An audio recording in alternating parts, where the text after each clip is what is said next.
Welcome to the deep dive. Today, we're jumping ahead, setting our sights on Lisbon 2040, our mission, to really get inside the day-to-day of Sofia. She's a senior service manager, and her life might just reveal the surprising truth about working with very advanced AI. This isn't just some sci-fi fantasy. It feels more like a glimpse into a future that's, already starting to take shape. High stakes, high transparency work. So picture this. Sophia's day doesn't start with a traffic jam or even a jarring alarm. It's smooth. She transitions seamlessly into her work environment. Could be home, could be a hub somewhere. It's all through this immersive digital employee experience interface. Very personal, quiet, efficient. Yeah, and that efficiency, you see it right away with her AI partner, Helios, she calls it. Yeah. And Helios isn't a generalist AI. It's very specialized. Right. We're talking governance, forecasting, strategy. It doesn't even use a screen. It projects this low-light hologram, very discreet, right onto her desk. A briefing. And that's human-machine integration right there in action. While Sophia slept, Helios was churning through just, well, petabytes of data. Client info, regulations, markets, it handles the information, the processing. But Sophia, she starts her day focused purely on the big picture, the high-level decisions, the strategic meaning behind it all. Meaning over facts, I like that. And that focus kicks in sharp at 9 a.m. with her morning sync. But forget the flat video calls we're used to. This is different. Her team, they're everywhere. Tokyo, Sao Paulo, all over. They meet in this integrated platform environment. Platformization, that's the term, right? Exactly, platformization. And it's not just avatars and chairs. They appear as these photorealistic avatars. And they're gathered around a 3D model, a data model of a client's supply chain. They're manipulating it with gestures, moving variables around in 3D space. It's very dynamic. Wow. So less like a meeting, more like a shared workshop. Precisely. A real-time problem-solving session. And think about the talent implications. It lets businesses tap into a truly global pool. It stops being about who lives nearby. It's purely about getting the absolute best experts on that team, wherever they are. Hybrid work, but truly global. Okay, so they're in this virtual space. What's Helios telling Sophia? What are the big rocks for the day? It's interesting. Helios doesn't dump a huge task list on her. It gives her three high-leverage points, things needing that human oversight. First, there's this massive carbon accounting report, ESG, generated by AI. Yeah. Needs final validation, human sign-off. Second, they need to integrate a specialist consultant from Singapore. Quick job, 2 hours. Part of that elastic workforce idea. Exactly. Pulling in niche specialization on demand. This person knows green taxation inside out. And the third thing, this one's maybe the most critical, an alert from their dynamic regulation system. Dynamic regulation system. Okay, break that down a bit. Is that just a fancy compliance tool, like a checklist? Oh, not at all. Think of it more like a predictive legal monitoring. It's way beyond a checklist. It's a future strategist. It's constantly scanning global legislative pipelines, EU data laws, tax treaties, you name it. And it forecasts when a new law will hit and what needs to change before it happens. Ah, I see. So the alert Sophia got means something's coming down the pike. Exactly. A change is imminent, probably in EU data sovereignty. They need to adjust the client's project protocols immediately. Stay compliant, but also stay ahead. That's a huge shift. Compliance becomes proactive, strategic, not just looking backward at costs. Which brings us to this idea of value, right? Moving away from just billing hours. And that value often comes from, well, deep human focus, like Sophia's 10:30 a.m. block. Yes, precisely. She's tackling that huge ESG report. But she isn't double-checking the calculations. Helios did that flawlessly, thousands of times. Her job is different. She questions the algorithm's premises, the underlying assumptions. She's asking, are we even calculating the right things here? And she spots something, right? An anomaly in the data. Tell us about that. It sounds like a perfect example of human intuition meeting AI data. It is. So real-time emissions data is flooding in. IoT sensors on the client's trucks, edge computing feeding the system constantly. Helios flags and emissions spike on one particular delivery route up north. But based on historical patterns, the AI classifies it as just statistical noise, a minor deviation, not significant. Okay, easy to ignore then from the AI's perspective. For the AI, yes. Yeah. But Sophia, she doesn't just see the number. She connects it to other things the AI maybe didn't weigh heavily, like really bad local traffic that week, and crucially, the weather.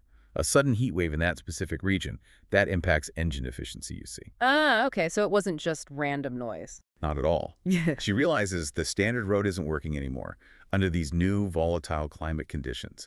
It's not just a compliance blip, it's an operational inefficiency. And just like that, she turns what the AI saw as an anomaly into a huge opportunity, saving the client potentially millions in fuel, avoiding fines. Basically, an efficiency gain. That's quite something. Okay. But it also makes you think, why is that kind of human insight still so vital in 2040? Did something happen to really drive that point home? Yes, very much so. It really defined the landscape Sophia works in. People call it the great AI failure of 2035. It wasn't one single AI, but a systemic issue. Risk management algorithms, incredibly efficient, but too closed loop. They failed spectacularly when faced with a massive, unforeseen external shock. Think a geopolitical crisis or maybe a novel pandemic scenario, something totally outside their training data. And the fallout was huge. Devastating. Financially, operationally. It proved, really painfully, the human context, human judgment, that ability to connect disparate dots, it's irreplaceable. So after 2035, qualified human supervision wasn't just a check-the-box safeguard. It became understood as the primary source of actual value creation. The machine crunches the numbers perfectly, but only Sophia can link those numbers to the messy, unpredictable, real world. Okay, so you have these high-stakes decisions, blending AI calculation and human judgment.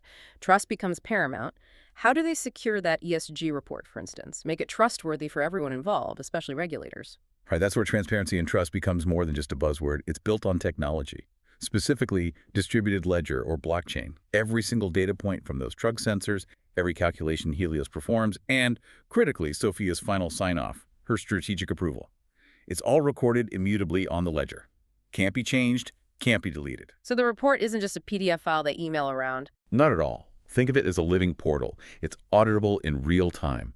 If a regulator needs to verify the emissions data from, say, Tuesday at 10 a.m., they don't request a file. They access the ledger directly. And the entire history of that data point, sensor reading, AI processing, Sophia's approval, it's all there, verified instantly. Radical transparency. That's the bedrock. Okay, let's shift gears to the afternoon. 2 p.m., Sophia connects with that specialist in Singapore, the green taxation expert. This elastic workforce model sounds incredibly flexible, bringing in niche talent for just a couple of hours. But how does that work long term? Do companies lose that sense of, I don't know, shared culture or institutional memory if people are constantly popping in and out? Is there a risk of things getting siloed? That's a really important question, and it's something organizations had to figure out. The key is the institutional knowledge isn't just held in people's heads anymore. It's captured and managed by the platform, by the AI systems integrated into it.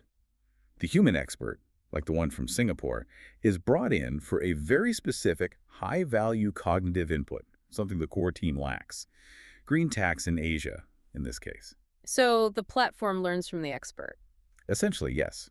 The system captures their contribution, their methodology, the insights they provide during that short engagement.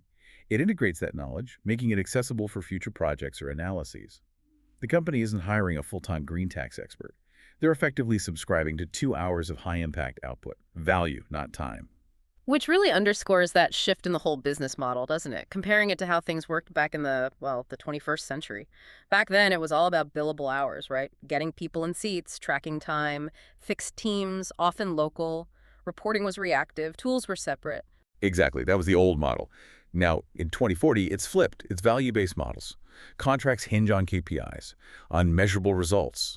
Did you reduce carbon emissions by X%? Did you optimize the fiscal structure in a quantifiable way? That's what matters. Teams are fluid, global. Compliance is continuous thanks to dynamic regulation. And success, measured purely by the real-world auditable impact delivered through these integrated platforms. So Sophia's world gives us a clear picture for service management. But these principles, human-machine integration, blockchain, the elastic workforce, they must be reshaping other areas too. How does this apply elsewhere? Let's try to connect this for listeners working in, say, finance or HR. Absolutely. Let's take finance and taxes. Think about financial reporting. Just like Sophia's ESG report, it's no longer periodic quarterly annual reports that are instantly out of date. It becomes continuous. Every single transaction, every invoice, every payment hits that distributed ledger immediately. It's verified, auditable in real time. So the finance team isn't just looking backwards. Precisely. They shift from being historians, compiling past data, to being predictive strategists. The CFO isn't waiting 3 months to find out about a cash flow issue or a compliance breach. It's visible instantly. And they're tax specialists. They're using dynamic regulation tools, just like Sophia's team, to model the impact of new international tax laws before they happen. Think cross-border digital taxes, complex stuff. They can proactively adjust strategy, capital flows. Their value is entirely in that strategic foresight, navigating future complexities. Okay, that makes sense for finance. What about HR and payroll? That feels like an area ripe for disruption with these Oh, technology. completely revolutionized. Take payroll. With blockchain, it can become instant and totally transparent. Imagine getting paid the moment you finish a task or a project phase. No more waiting weeks for payroll runs or expense reports to clear. Wow. That alone would change things. Right. Reduces errors, disputes, administrative drag, just gone. And HR itself, it becomes the absolute hub for leveraging the elastic workforce. They're not just filling permanent roles anymore. They're masters at sourcing highly specialized niche talent globally, fast. We're talking beyond just temp staff. Think specialists in neurodiversity inclusion strategies or experts focused solely on getting the company ready for post-quantum encryption standards. Super specific skills. So HR becomes more like a strategic talent curator. Exactly. Finding, vetting, deploying that niche talent rapidly becomes a core competitive advantage. And performance evaluation evolves too. It gets linked to very specific metrics. Just like Sofia's performance is tied partly to the quality of her mentorship, including specific DEI contributions. That mentorship piece is interesting. Let's jump to that. It's 4.3 Limam in Sophia's day, and she's mentoring Leo, who's part of Gen Alpha. This highlights the generational shift, right? Yes, and it's a profound one. Leo isn't just focused on the how. He looks at the dashboard, the models, and he asks Sophia a really telling question. Something like, okay, the numbers look good, but how do we know the client is actually reducing carbon? How do we know they aren't just, gaming the data to look good for the regulators? He's demanding authenticity, purpose, verifiable impact. Absolutely. That's core for his generation. And Sophia's role isn't just to give him the answer. It's about continuous learning. She guides him on how to ask the right questions, how to strategically query the low-code, no-code platform he's using. These platforms are powerful, letting non-coders build complex solutions. But they demand constant critical thinking, ethical scrutiny from the human user. So she's teaching him how to think with the tools, not just what the tools say. And her ability to do that well is actually part of her job performance. Correct.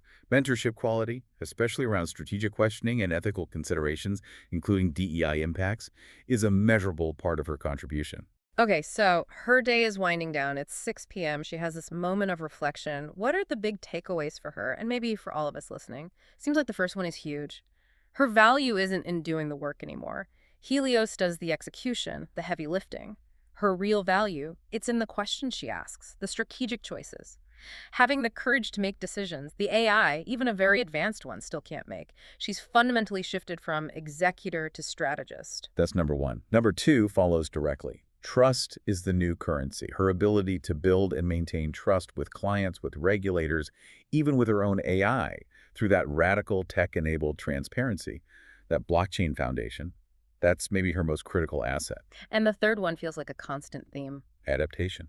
Simple as that. Adaptation is the only constant. Career survival, career relevance in 2040. It hinges completely on your ability to constantly learn, unlearn old ways, and relearn how to work with these evolving tools and systems. So if you put it all together, If you zoom out, all this amazing technology, the AI, the blockchain, the global platforms, it's not the work itself. It's really just the new grammar. A very complex, powerful grammar we use to write the same essential sentence we've always tried to write, understand the client's real needs, and deliver tangible, verifiable value. Becoming fluent in this new grammar, that's what defines professional relevance in 2040. it really makes you think, doesn't it? If the machines handle execution and your core value shifts to asking the right questions, having the courage for those uniquely human strategic calls, what's the single most strategically courageous question you should be asking in your own role right now today? That's something to chew on. Your deep dive homework, if you will.